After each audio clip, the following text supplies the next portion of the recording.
Yesterday, we got even more evidence of just how intentionally criminal Donald Trump's actions appear to be. On Monday, one of the witnesses in this classified documents investigation, one of the witnesses came forward. And up until yesterday, we knew this witness only as Trump Employee 5. CNN is now reporting that his name is Brian Butler. He was a longtime employee at Mar-A-Lago, and he witnessed some incredibly damning things, like the day that Trump flew from Florida to Bedminster in New Jersey. Trump's body man and his co-defendant, Walt Nauta, asked Mr. Butler to get Mr. Nauta a big SUV, an Escalade. Butler then saw Nauta and Trump's other co-defendant, Carlos de Oliveira, load the vehicle up with 10 to 15 bankers' boxes and then drive them to Trump's plane and then load those bankers' boxes onto the plane. Mr. Butler said that all took place on June 3rd, 2022. Now, later that same day, one of Trump's lawyers provided investigators with what he said was the entirety of classified documents that remained in Mr. Trump's possession, as well as a sworn certification that falsely claimed on Trump's behalf that he and Team Trump had conducted a diligent search of boxes and all responsive documents had been turned over. So what Brian Butler is now asserting here is pretty explosive. Not only did Trump apparently hide away at least 105 classified documents that the FBI eventually found, it sure sounds like Trump managed to steal another 10 to 15 boxes of records, and we don't know if the FBI ever got those records back. Who knows where those boxes are now? That sure sounds like obstruction of justice. What is equally concerning here is why Brian Butler decided to go public right now. Here he was explaining his decision. Well, I mean, it's been almost a year since FBI agents showed up at my house when my wife was at home. And, you know, over the course of the last year, emotionally, it's been a roller coaster. You know, a couple weeks ago, Judge Cannon says she's going to release the names of the witnesses. You know, you go from highs and lows in this. And instead of just waiting for it to just come out, I think it's better that I get to at least say what happened than it coming out in the news, people calling me like crazy. I'd rather just get it out there. And, you know, the hope is at least I can move on with my life and get over this. Brian Butler coming forward here is brave. President Trump has a track record of trying to influence or intimidate witnesses who speak out against him. And his followers have a track record of harassing and threatening anyone they perceive to be one of Donald Trump's enemies. So coming out in this big public way is in itself a big deal. Any day now, the judge in this case, Eileen Cannon, may release the identities of unnamed potential witnesses, like witness number 5, which puts at least a dozen others like Mr. Butler at risk. Judge Cannon has yet to rule on whether she will release the names of those witnesses for the prosecution. She held a hearing 11 days ago on the matter. As far as that trial date, that is still very much TBD. Joining me now to discuss all of this is MSNBC legal analyst Lisa Rubin. Lisa, it's always so wonderful to have you on set here to explain my continued confusion about what exactly is happening down in Florida. First, both. Yeah, well, and other legal scholars. Yeah. What's Cannon going to do here? I mean, this seems like a very bad call just on its face. Witnesses should be protected, especially those who, you know, the president has a history of maligning, if not outright harassing. It was really interesting. I was reading the transcript of the argument that you were just referring to earlier tonight, and Cannon clearly still has a leaning toward revealing their names. And she actually asked David Harbach of the special counsel's office verbatim, has there been any indication that any of these witnesses have been threatened?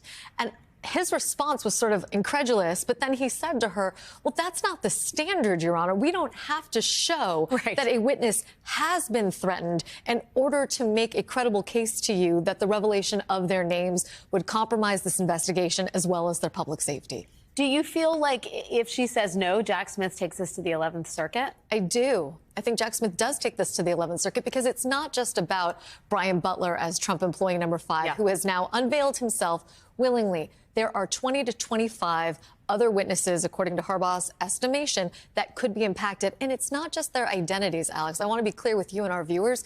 It's about the substance of their expected testimony as well. There could also be communications between members of the prosecution team, between and among them about some of these witnesses. And some of them are incidental. Let's say they're talking about Lisa Rubin, a witness, and lower down in the chain, they're talking about Alex Wagner.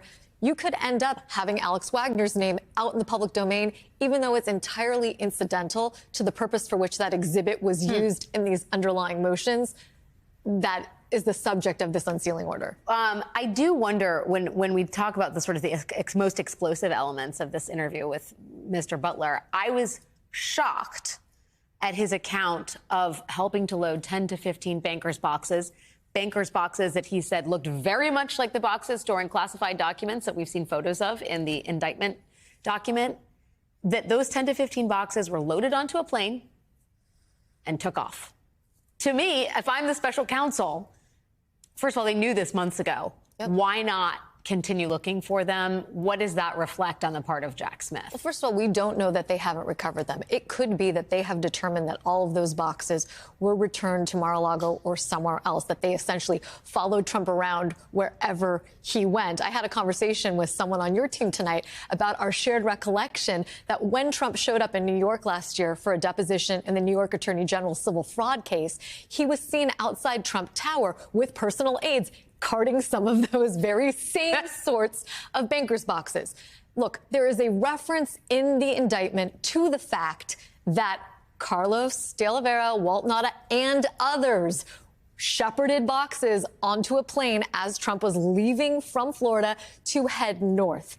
It never disclosed, however, that Brian Butler, as Trump employee number 5, was among them, and we don't know for sure what happened to those boxes or what their contents were. Do you feel confident, though, that I guess in the back of my mind, this is all pure speculation. I should warn everyone at home that, it seems that Jack Smith, probably more than anybody else at the Department of Justice, has understood the abbreviated calendar within which he is working, right? Like, he built a federal indictment on January 6th that was made for speed. Let's get it done. Yes. That is very much up in the air. The Mar-A-Lago classified documents case seems very narrow, very clear. He didn't bother with a dissemination charge, for example, saying that Trump was trying to sell these state secrets or spread them, if you will.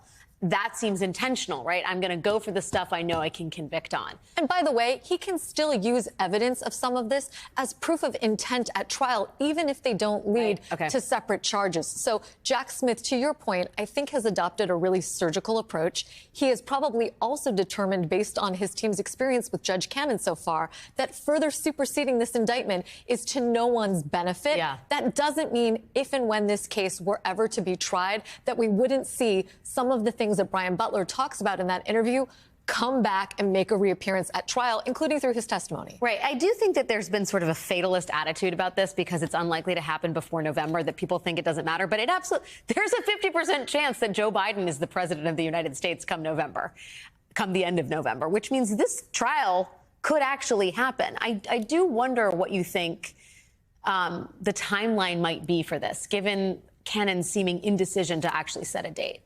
Well, look, I think a lot depends on what the Supreme Court does on presidential immunity. Trump has made multiple motions to dismiss in this case, 2 of which will be dealt with later this week. But presidential immunity is not one of them. And depending on what the Supreme Court does, this case could go away or it could come back to Judge Cannon to determine, even if he is immune for acts that are alleged to be official, does the stuff in this indictment count as official acts worthy of immunity?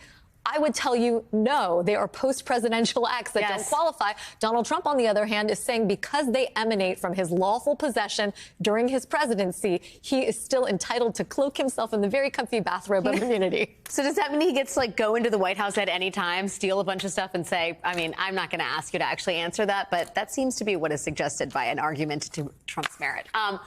Lisa Rubin, it's great to see you, my friend. Thank you for bearing with my questions tonight. I appreciate you, as always. Makes you feel any better? I have already put evac on alert. He's ready to go if it comes to that. General, I can assure you. Hey, General, let me into the war room to see you, so I had to hack my way onto this frequency. This better be critical, Willie. Sir, come on, what is it not, please? Okay, couple of things. I'm running low on the dough. I was thinking about taking a couple of months sick leave, maybe starting today. And, oh yeah. I intercepted a transmission from Megatron. Then send it through. Yes, sir, right away, sir. And so I was so dang caught on the other stuff. This is your last warning, insects. Relinquish what remains of the Allspark. So who's the insect? You? What? The Who's the Autobots insect? cannot protect you. They were defeated on our way. world, and we will defeat them here. The Megatron. This was just a diversion. Security, please bring up. Rabbit, she's already inside. Deeds! Give me an update on that reserve. Boss readiness. What was his name? What was it? Evac, sir. Right, evac. She's right in front.